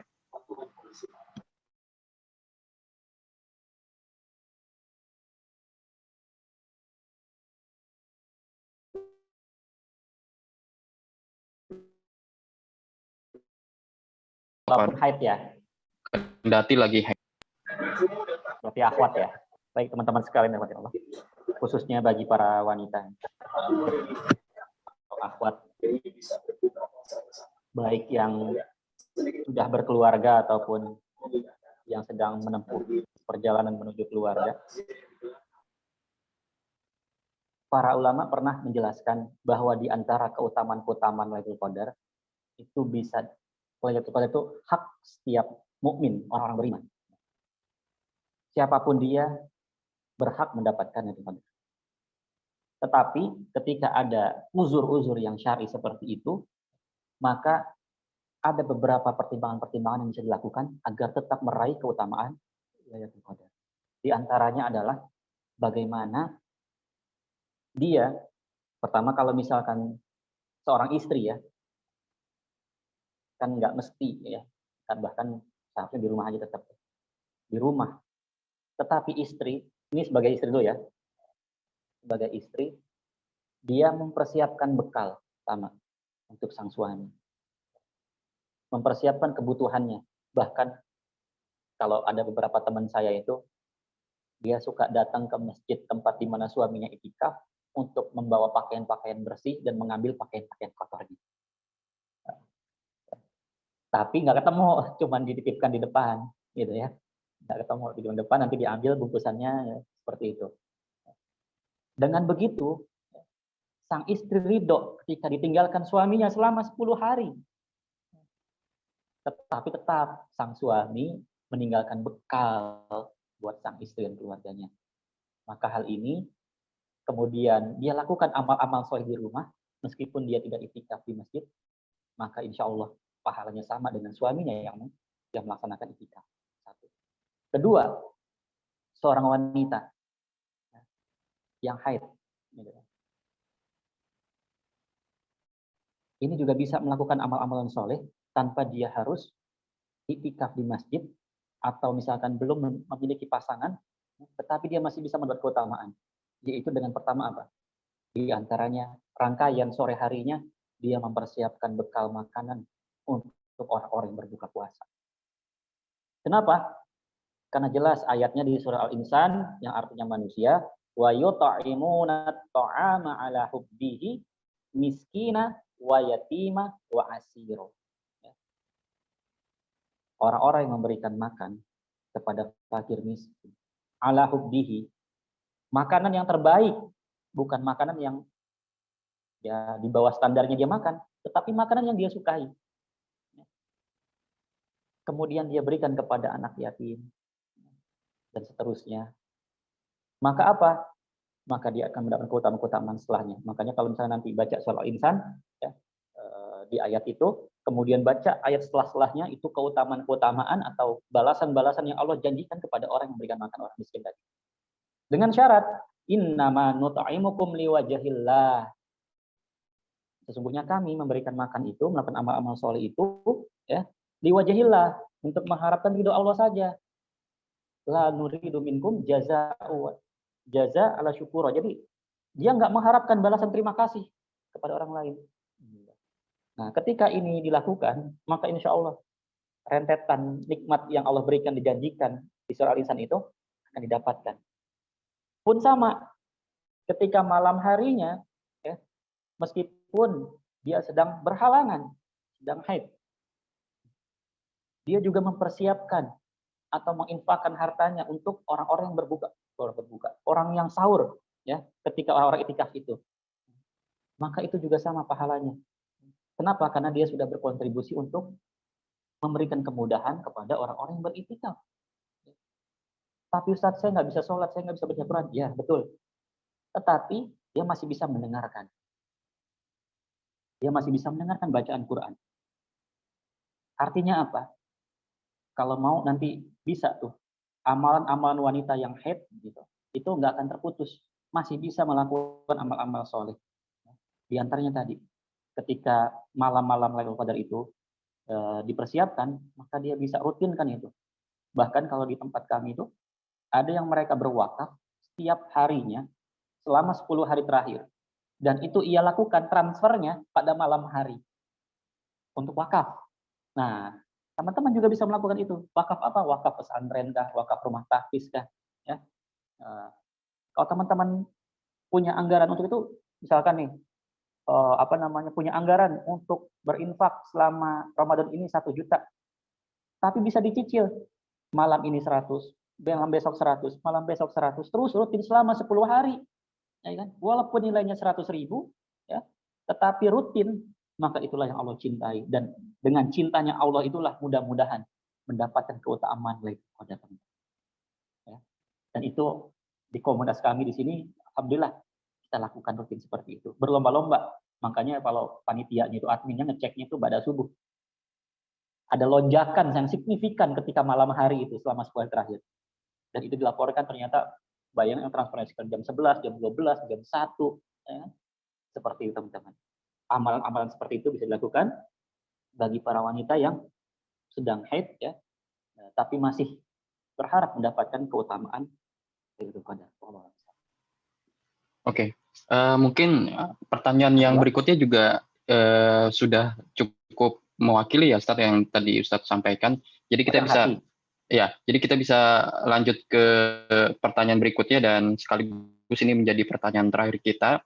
Ada 2 pertanyaan Ustadz. Yang pertama, Ustadz maaf mungkin pertanyaannya sedikit aneh, tapi berapa lama jangka waktu Lailatul Qadar itu turun? Apakah semalaman setelah jam 12 sampai subuh? Apakah hanya dalam waktu hitungan jam atau menit? Itu untuk pertanyaan yang pertama. Lalu yang pertanyaan kedua, umumnya Lailatul Qadar itu di malam-malam ganjil yang dihitung dari awal penghitungan ganjilnya. Tapi saya ada dengar ceramah katanya bisa memungkinkan ganjilnya dari belakang, diambil dari hadis Nabi. Carilah Lailatul Qadar itu di 7 malam terakhir. Yang jadi bisa kemungkinan dihitung dari hari terakhir. Makanya Rasulullah itu itikaf di setiap 10 malam semuanya full gitu. Enggak cuma ganjil-ganjil kayak kita, kaum-kaum milenial. Mohon penjelasannya Ustaz. Jazakallah khair. Ya, khair. Baik. Sekaligus nanti nyambung yang tadi yang hati ya. Boleh. Nah, ya teman-teman sekalian. Yang pertama tadi pertanyaan yang mungkin agak sedikit aneh ya. Turunnya Lailatul Qadar itu berapa lama? Ya secara redaksi ya, bagaimana Allah mengabarkan itu 1 malam.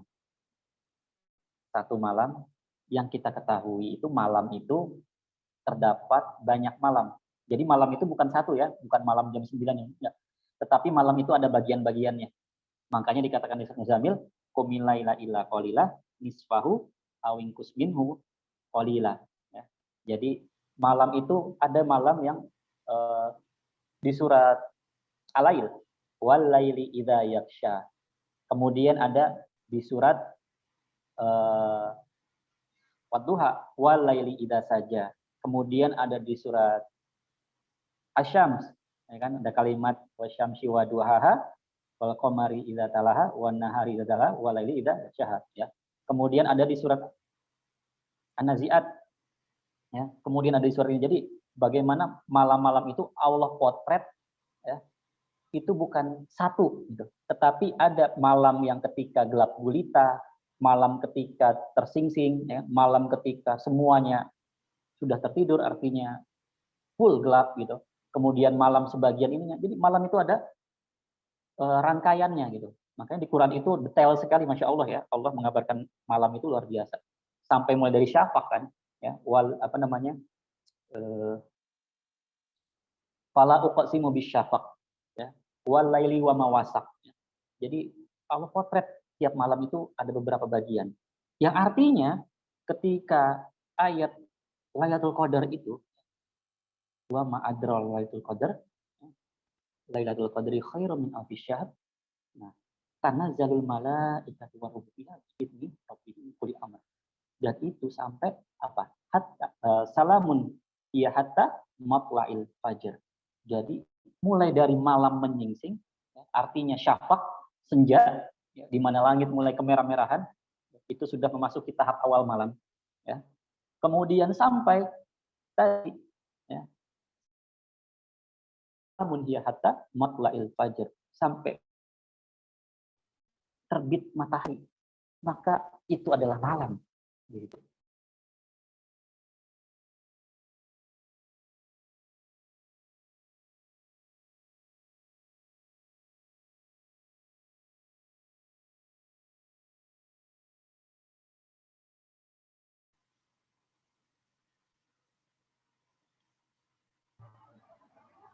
Ustadznya ini ya, lag ya? Ditanya baca. Iya. Coba, Fis. Assalamualaikum, Ustaz. Tapi sinyalnya merah ya.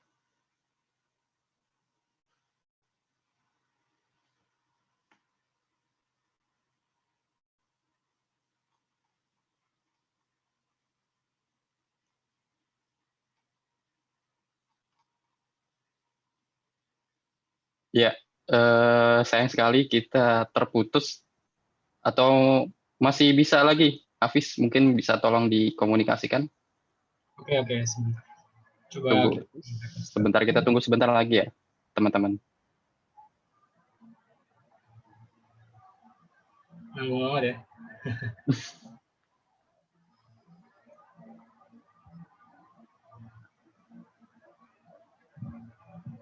Sebentar.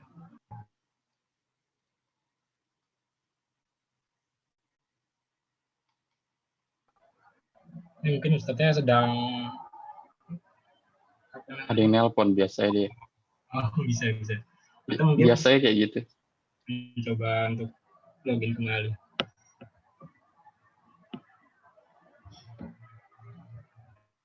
DNF kali ini.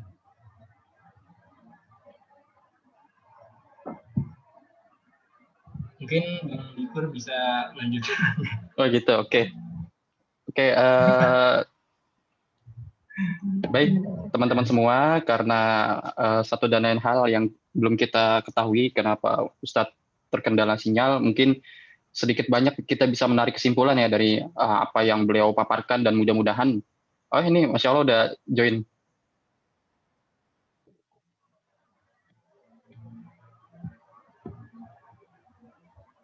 Ya, Afwan, disconnect ya tadi ya? Iya. Afwan ya? Oke, moga-moga Ustadz. Lanjut, Ustadz. Lanjut ya. Sampai mana tadi? Oh, yang ini ya. Malam ya. Jadi Ya. bagian malam itu sejatinya full ya, dari awal terbenamnya matahari sampai terbitnya matahari. Sehingga teman-teman bisa melakukan banyak amal-amal soleh, mulai dari syafaq tadi sampai nanti sebelum terbitnya matahari. Ya. Jadi itu ya proses terjadinya Lailatul Qadar. Meskipun ada juga ulama yang mengatakan bahwa baiknya di pertengahan, ada yang di akhir malam. Ya. Tapi terlepas dari itu, ya, semakin banyak kita lakukan amal soleh, maka semakin besar kesempatan kita mendapatkan Lailatul Qadar. Wallahu a'lam bishawab. Terus kemudian yang berikutnya tadi ya, apa, Bur?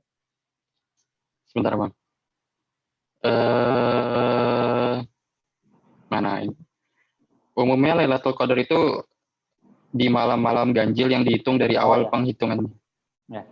Ya, hampir sama ya kayak tadi jawabannya ya sebetulnya. Bahwasanya kita orang-orang beriman tidak perlu pusing ya, ragu dengan kapan-kapannya ya, waktu-waktunya.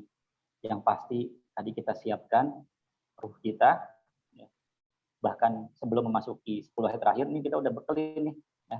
Ini kita kalau yang mau itikaf ya, rumah ninggalin sembako ya, beras dan lain-lain ya. Atau misalkan kerjaan yang misalkan masih ada kerjaan, bilang kerjaan dulu selesaiin sampai akhir gitu.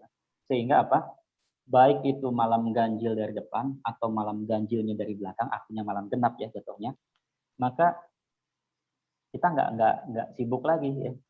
Itu kan hanya gambaran-gambaran yang terkadang Rasulullah SAW itu hanya ingin memberikan kesempatan bagi orang-orang yang ternyata melewati malam sebelumnya, ya, mengabarkan kabar gembira kepada orang-orang beriman, kepada umatnya, bahwa jadi kalau misalkan ketinggalan yang malam ganjil, ini malam genap masih bisa, gitu.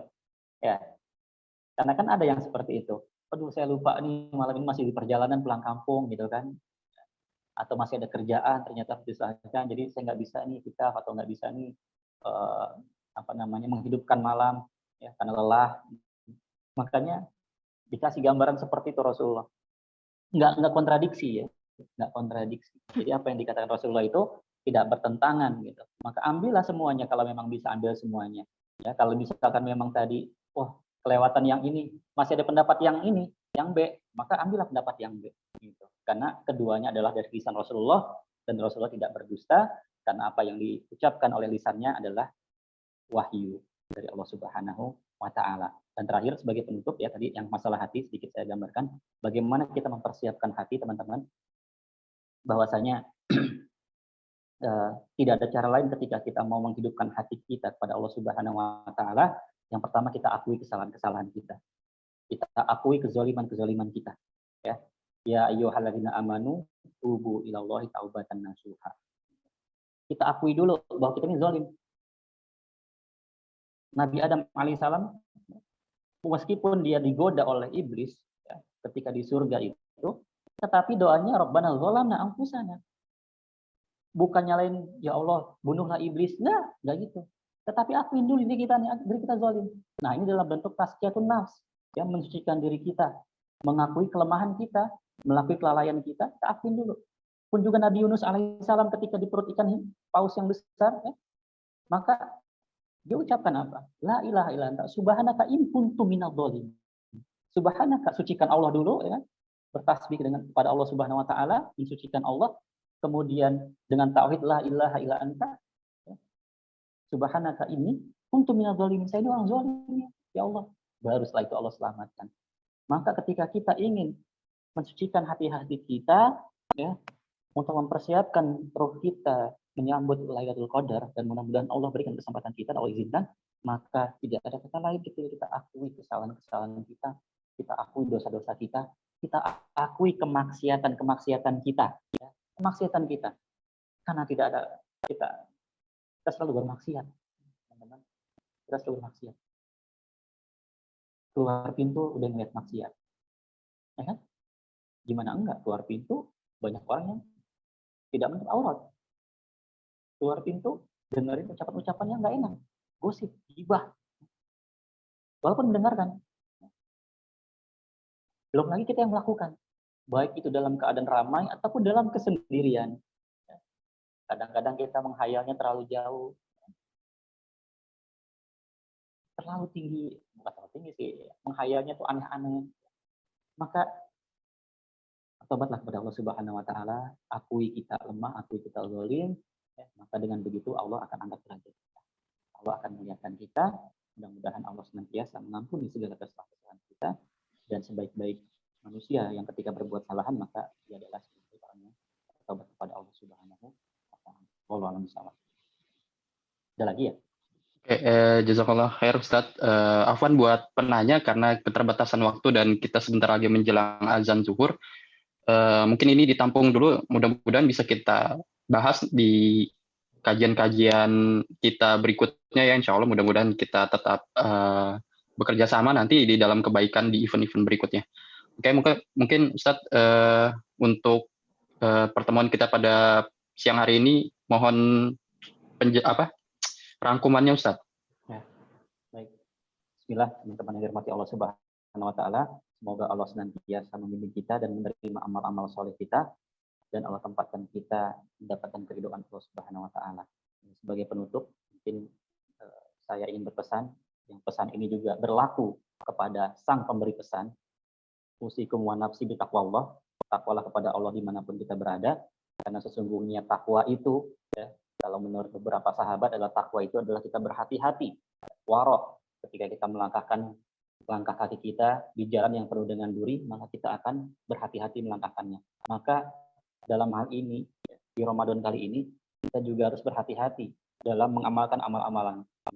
Ya, sehingga apa? Tadi ya, banyak hal-hal atau amalan-amalan yang mungkin kita nggak tahu, ya. Kemudian kita meremehkan amalan itu Atau juga mungkin ada sebagian asatid atau ustadz-ustadz ya yang mengatakan amal ini nggak benar, amal ini nggak benar. Tapi karena kita tahunya cuma dari ustadznya, kita nggak tahu apa yang dilakukan oleh orang-orang tersebut, ya, maka lebih baik kita diam. Kita jaga lisan kita, karena inilah sebaik-baiknya orang yang bertakwa. Ya. Orang yang bertakwa adalah orang yang menjaga lisannya, menjaga hatinya agar tidak ada yang tersakiti. Itu satu. Yang kedua, teman-teman yang dirahmati Allah, maka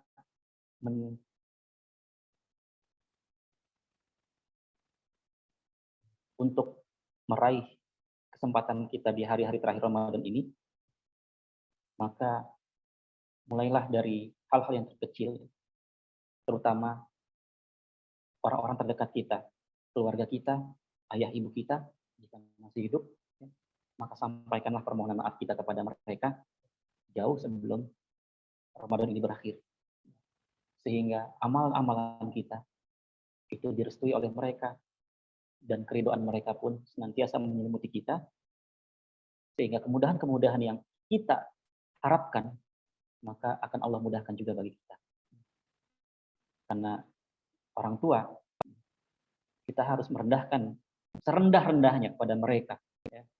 Karena di dalam surat Al-Isra sendiri, wa qala rabbuka alla ta'budu illa iyyah wa bil walidaini ihsana, dan seterusnya, di antaranya adalah janaha zulli, artinya merendahkan diri kita di hadapan orang tua. Sekalipun kita adalah orang yang pintar, sekalipun kita orang akademisi, sekalipun kita adalah orang-orang yang mungkin penghasilannya tinggi, tetapi orang tua kita adalah segalanya bagi kita. Maka di Ramadan ini sampaikanlah permohonan maaf dan memohon keridhaan kepada mereka semua. Dan yang ketiga, teman-teman yang dirahmati Allah, kondisi bangsa ini sedang tidak baik-baik saja. Kondisi bangsa ini sedang tidak sehat. Maka jangan lupakan doakan kaum muslimin seluruhnya, tanpa melihat mazhabnya apa, tanpa melihat dia di organisasi mana. Tetapi doakanlah kaum muslimin sebagaimana doa Rasulullah SAW, ya, atau para ulama yang ketika menyebutkan Allahumma aizal Islam wal muslimin, Allahumma aizal Islam wal muslimin, wa adil syirka wal musyrikin, wa damirhum a'da'aka a'da'ad din. Muliakan Allah, ya Allah, muliakanlah umat Islam, muliakanlah umat Islam. Siapapun mereka yang berjuang ya, atas nama Allah, pasti Allah akan bantu. Ya. Jadi jangan sekali-sekali kita meremehkan orang-orang yang berjuang di jalan Allah Subhanahu wa taala. Ya. Kalau bisa kita bantu, ya, kalau tidak kita doakan kepada mereka semua. Dan bangsa ini, umat Islam khususnya, ya, hanya menunggu waktu. Ya. Hanya menunggu waktu. Kezaliman yang Allah yang dipertontonkan pada hari ini, ya, itu adalah cerminan bagaimana sikap kaum muslimin.